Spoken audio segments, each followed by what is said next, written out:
Breaking news చూస్తున్నాం. SC వర్గీకరణపై Telangana cabinet sub committee సమావేశం ప్రారంభమైంది. సచివాలయంలో కమిటీ చైర్మన్ ఉత్తమ్ అధ్యక్షతన భేటీ జరుగుతోంది. ఈ భేటీకి మంత్రులు దామోదర, సీతక్క, పొన్నం హాజరయ్యారు. అదేవిధంగా ఏకసభ్య కమిషన్ చైర్మన్ షమీం అఖ్తర్ అధికారులు కూడా పాల్గొన్నారు.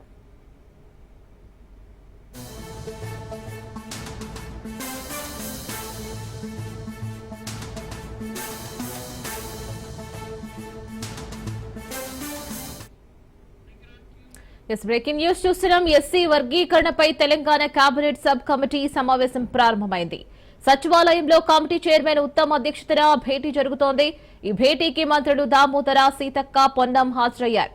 అదేవిధంగా ఏకసభ్య కమిషన్ చైర్మన్ షమీం అఖ్తర్ అధికారులు కూడా పాల్గొన్నారు.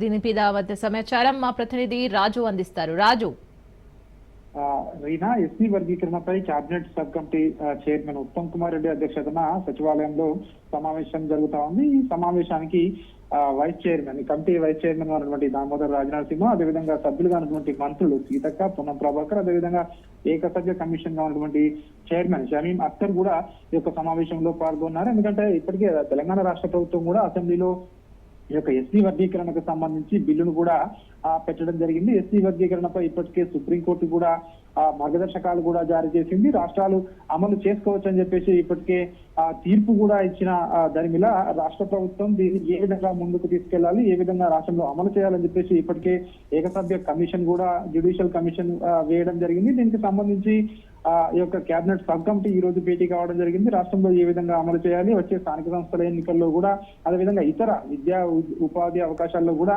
ఈ యొక్క సుప్రీంకోర్టు తీర్పులకు అనుగుణంగా ఏ విధంగా అమలు చేయాలనే దానిపై అయితే ఈ యొక్క కేబినెట్ సబ్ కమిటీ అయితే సుదీర్ఘంగా తన మీటింగ్ అయితే కొనసాగుతా ఉంది.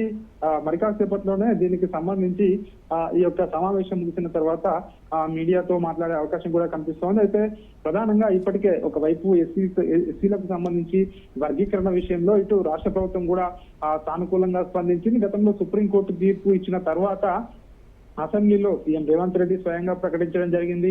ఖచ్చితంగా ఎస్సీ వర్గీకరణను మొట్టమొదటిగా ఏదైతే అమలు చేసే రాష్ట్రంగా తెలంగాణ ఉంటుంది అని చెప్పేసి కూడా ముఖ్యమంత్రి రేవంత్ రెడ్డి కూడా గతంలో ప్రకటించడం జరిగింది. ఈ నేపథ్యంలోనే జ్యుడిషియల్ ఏకసభ్య కమిషన్ ను ఏర్పాటు చేయడం, ఆ తర్వాత అసెంబ్లీలో కూడా దీన్ని ఆ యొక్క బిల్లును పాస్ చేయడం, ఇవన్నీ చకచకా జరిగిపోయాయి. రాష్ట్ర ప్రభుత్వం చెప్తా ఉంది ఎస్సీ వర్గీకరణకు సంబంధించి గత 3 దశాబ్దాలుగా ఉన్నటువంటి ఏదైతే ఎస్సీలలో ఉన్నటువంటి చిరకాల వాంఛ ఉందో దాన్ని ఖచ్చితంగా ఈ యొక్క ప్రజా ప్రభుత్వం దాన్ని అమలు చేసి తీరుతుందని చెప్పేసి కూడా చెప్పిన పరిస్థితి మనకు కనిపిస్తా ఉంది. ఈ నేపథ్యంలో దానికి సంబంధించి రాష్ట్రంలో దాని యొక్క అమలు ఏ విధంగా ఉండాలి, అందులో ఎట్లాంటి చిక్కులు, న్యాయపరమైన చిక్కులు రాకుండా ఉండేందుకు తీసుకోవాల్సిన జాగ్రత్తలు కావచ్చు, అదేవిధంగా దీన్ని రాబోయే అన్ని అంటే ఉద్యోగ ఉపాధి అవకాశాల్లో అమలు చేసేందుకు ఏ విధంగా దీన్ని ముందుకు తీసుకెళ్లాలనే దానిపై అయితే ఈ యొక్క సమావేశం కొనసాగుతోంది. మరి కాసేపట్లోనే ఈ సమావేశం ముగిసే అవకాశం అయితే మనకు కనిపిస్తాము. Right Raju, thank you.